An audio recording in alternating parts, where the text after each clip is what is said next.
क्योंकि ये एक ऐसा अनहोली अलायंस है जिसकी फूट अब सुर्खियों में ज्यादा रहती है। हर दिन कोई नया प्रधानमंत्री का उम्मीदवार वो प्रेषित करते हैं। मैं कहती हूं दृढ़ता से, वो एक लोकसभा क्षेत्र का कल्याण और विकास नहीं कर पाए, देश का क्या खाक करेंगे। जहां से चुनकर जाने के बाद चमचमाते हुए मकानों में गांधी खानदान वर्षों वर्ष रहा, वहां पर 80,000 घर ऐसे थे जिन्होंने जीवन में कभी बिजली की एक तार नहीं देखी थी। वो बिजली तब मिली जब मोदी प्रधानमंत्री बने। उस क्षेत्र में अगर कोई बीमार पड़े तो डायलिसिस का एक सेंटर नहीं था, लोग भागे भागे लखनऊ दिल्ली जाते थे। उस क्षेत्र में अस्पताल में एक सीटी स्कैन की मशीन नहीं थी। आज मैं कहती हूं दृढ़ता से, वो एक लोकसभा क्षेत्र का कल्याण और विकास नहीं कर पाए, देश का क्या खाक करेंगे। लेकिन मुझे ज्यादा बोलने की जरूरत नहीं है, क्योंकि ये एक ऐसा अनहोली अलायंस है जिसकी फूट अब सुर्खियों में ज्यादा रहती है। हर दिन कोई नया प्रधानमंत्री का उम्मीदवार वो प्रेषित करते हैं। जैसे ही नाम प्रेषित होता है, थोड़ी बिहार में भी हलचल होती है, थोड़ी बिहार में भी टकराव की स्थिति आती है। वो टॉस करके सोच नहीं पा रहे हैं कि मुख्यमंत्री की रेस में है कि प्रधानमंत्री की रेस में है। वो सत्ता की रेस में है, हम सेवा की रेस में है। ये फर्क है हम में और उनमें।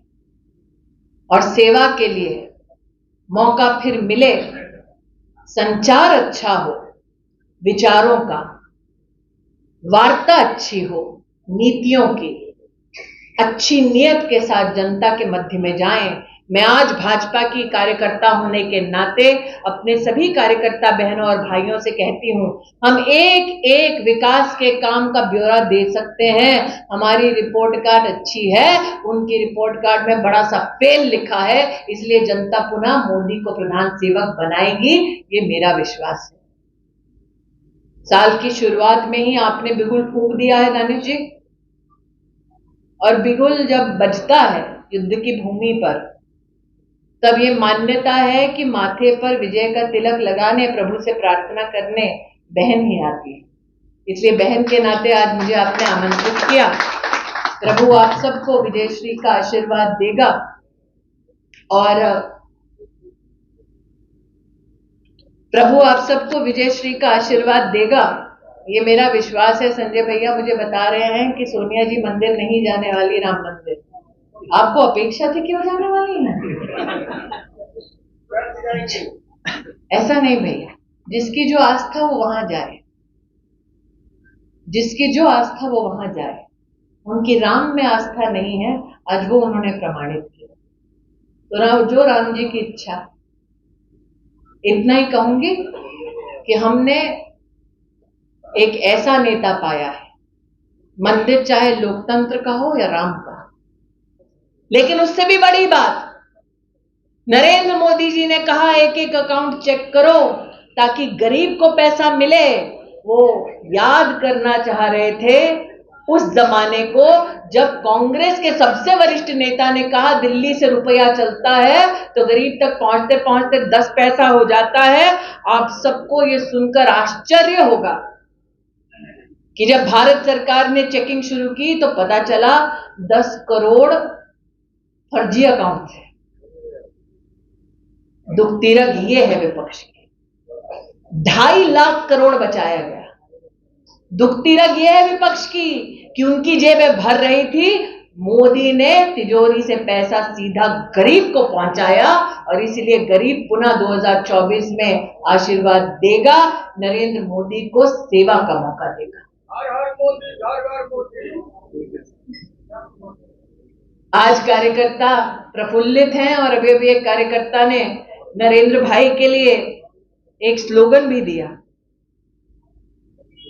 लेकिन मैं उस भाई से कहना चाहती हूं, थोड़ा चिंतन इस बात का भी। हमारे देश ने ऐसे प्रधानमंत्रियों को देखा है निश्चित रूप से, जो हर 5 साल में क्या होगा उसकी चर्चा करते हैं। नरेंद्र मोदी पहले नेता हैं जिन्होंने कहा हम तो जी लिए अपने के लिए, अब अपनों के लिए और देश के लिए जिए। विकसित भारत का संकल्प लिए 2043 तक। यह संकल्प इस राष्ट्र में कभी किसी ने नहीं किया और हम कार्यकर्ताओं की जिम्मेदारी है कि अब इस संकल्प को फलीभूत करने के लिए हम अपना योगदान दें। विपक्ष के पास अब प्रपंच करने के अलावा और कोई हथियार नहीं, झूठ बोलने के अलावा और कोई हथियार नहीं। और मुझे ऐसा लगता है कि संजय जी ने और दानिश ने जानबूझकर मुझे इसलिए बुलाया है क्योंकि अमेठी की सांसद होने के नाते जहां 40 साल कांग्रेस का राज रहा एक लोकसभा क्षेत्र में, वहां गरीब का क्या हाल किया है वो बतला सकूं। तो अमेठी की सांसद होने के नाते मैं बड़ी विनम्रता से आपको बताती हूं कि उस लोकसभा क्षेत्र में कलेक्टर का ऑफिस का शिलान्यास तब हुआ जब अमेठी में अमित शाह आए और भाजपा की सरकार केंद्र में बनी। उस एक लोकसभा क्षेत्र में जहां पर 40 साल कांग्रेस का दबदबा रहा, देश ने कई प्रधानमंत्री देखे उस क्षेत्र से, वहां पर 3 लाख से ज्यादा परिवारों को जीवन में पहली बार शौचालय तब मिला जब देश के प्रधानमंत्री मोदी बने। उस लोकसभा क्षेत्र में जहां पर गांधी खानदान 5 साल में एक बार दिखता था, दुहाई देते थे कि ये लोकसभा क्षेत्र तो हमारे परिजनों का क्षेत्र है, उस क्षेत्र में 1 लाख परिवारों को जीवन में पहली बार घर मिला।